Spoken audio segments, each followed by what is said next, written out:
Hello दोस्तों, स्वागत है आप सभी के इस सेशन में। इस सेशन में हम जैप के Indian economy and Indian financial system which is one of the most important components of JAIIB exam, उसके इंपॉर्टेंट टॉपिक्स को डिस्कस करने वाले हैं। Today we are talking about module C chapter 23 development financial institutions and उसमें NABARD के बारे में हम डिस्कस करेंगे। ठीक है, तो क्वेश्चंस आए हैं in the exam related to NABARD and it becomes really important कि ऐसे टॉपिक्स जो कि एग्जाम के लिए इंपॉर्टेंट है वो हम यूनिकली अच्छे से डिस्कस करें। साथ के साथ ये फाउंडेशन सीरीज का एक लेक्चर है जहाँ पर आपको इस तरह के टॉपिक से किस तरह के क्वेश्चन पूछे जा सकते हैं वो भी हम प्रैक्टिस करते हैं through MCQ, so that you get an idea कि कौन से टॉपिक्स एग्जाम के लिए इंपॉर्टेंट है और किस तरह के एमसीक्यू से पूछे जा सकते हैं। Before moving ahead let me just remind you कि अगर आप लोग जो है जेआईबी एग्जाम की प्रिपरेशन कर रहे हैं एंड चाहते हैं कि आपको पर्सनल एंड अपफ्रंट गाइडेंस मिले with respect to your preparation, so we have come up with our complete master course। अगर आप चारों कंपोनेंट्स का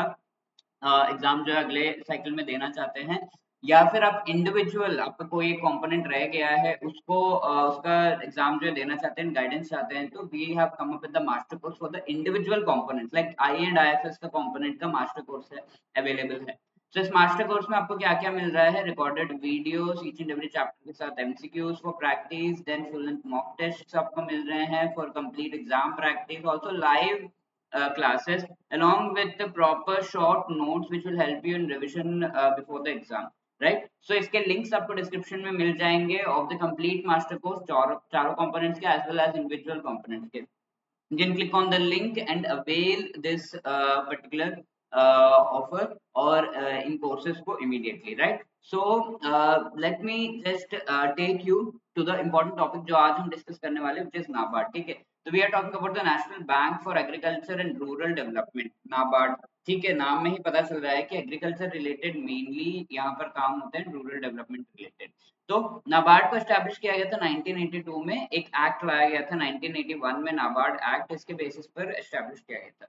इसको रिकमेंड किया था बी शिवरामन कमेटी ने। ठीक है, शिवरामन जी के चेयरमैनशिप के अंडर ये कमेटी को बनाया गया था एंड रिकमेंडेशन दिया गया था कि ऐसा एक specialized institution, all India financial institution हमें बनाना चाहिए which will actually augment agriculture and rural development। ठीक है, तो ये किया गया और इसका मेन एम था to take over the Agri Refinance and Development Corporation, RBI, जो कोऑपरेटिव बैंक्स को एंड कोऑपरेटिव्स को related to agriculture and regional rural banks को जो रीफाइनेंस करता था। यानी कि अगर कोई बैंक एग्रीकल्चर रिलेटेड लोन दे रहा है तो RBI used to provide that, let's say 100 rupees का लोन है तो आरबीआई 100 रुपीज इस बैंक को देता था। ये फाइनेंस हो गया, ये रीफाइनेंस हो गया। तो रीफाइनेंसिंग का काम जो है नाबार्ड ने टेकअप कर लिया along with that Agri Refinance Development Corporation. इसके एक्टिविटीज को भी, जो पहले एग्जिस्टिंग था, इसके एक्टिविटीज को भी नाबार्ड ने टेकअप कर लिया। क्रेडिट फंक्शंस यहाँ पर NABARD actually direct indirect loans, दोनों तरह के लोन्स एंड फाइनेंसिंग रीफाइनेंसिंग सब कुछ प्रोवाइड करता है। तो प्रायोरिटी सेक्टर पे लोन्स रीफाइनेंस प्रोवाइड करना to the state cooperative banks, regional rural banks, small finance banks and the scheduled commercial banks.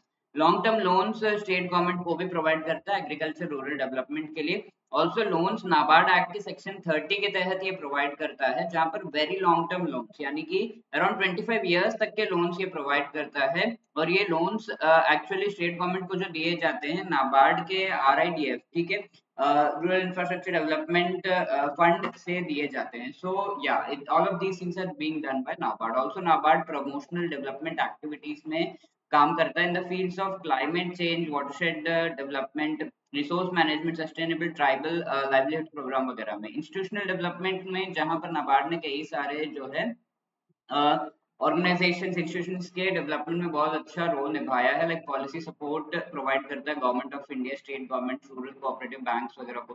Financial development provide करता है कोऑपरेटिव डेवलपमेंट फंड, टेक्निकल जो है बेटरमेंट के लिए हेल्प करता है, training establishments and also CPEC the centre for professional excellence in cooperatives, इसको establish करने में हेल्प किया था।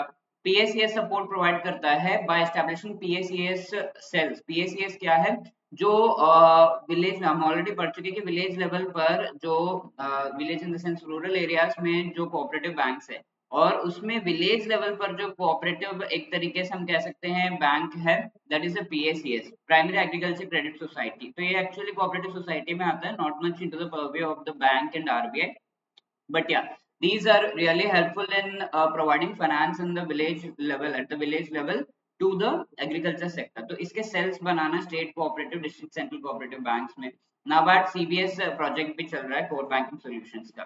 सुपरवाइजरी फंक्शंस भी है जहां पर नाबार्ड इंस्पेक्शन कर सकता है, लाइक एक्चुअली आरबीआई का रोल है इंस्पेक्शन करना, बट नाबार्ड को डेलीगेट किया गया section 35 of banking regulation act के तहत कि ये स्टेट जो कोऑपरेटिव बैंक्स है, district central cooperative banks, regional rural banks और साथ के साथ जो agriculture and rural development banks है, which are the long term banks at the state and district and district level, तो उनमें भी जो है इंस्पेक्शन करने का काम नाबार्ड का है और फिर ये फीडबैक आरबीआई को देता है कि क्या क्या इसके इंस्पेक्शन में निकला, right? So these are the various things. Also, NABARD is one of the All India financial institution along with other four All India financial institutions like SIDBI, we have NHB, we have the Exim Bank, NABFID है, then NABARD है, right?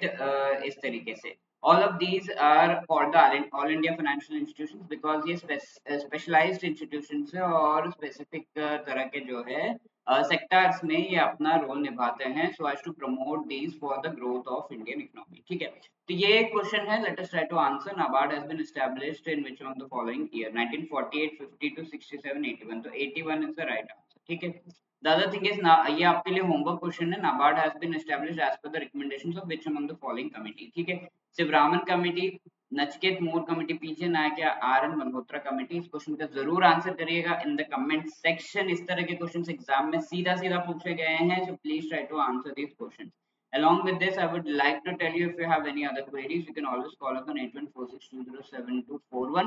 या फिर आपको ये sessions अच्छे लग रहे हैं, you can just let us know by dropping a mail at hello@edutab.co.in. My name is Surinder, and if you did like these videos, you can just let us know by dropping a comment in the comment section.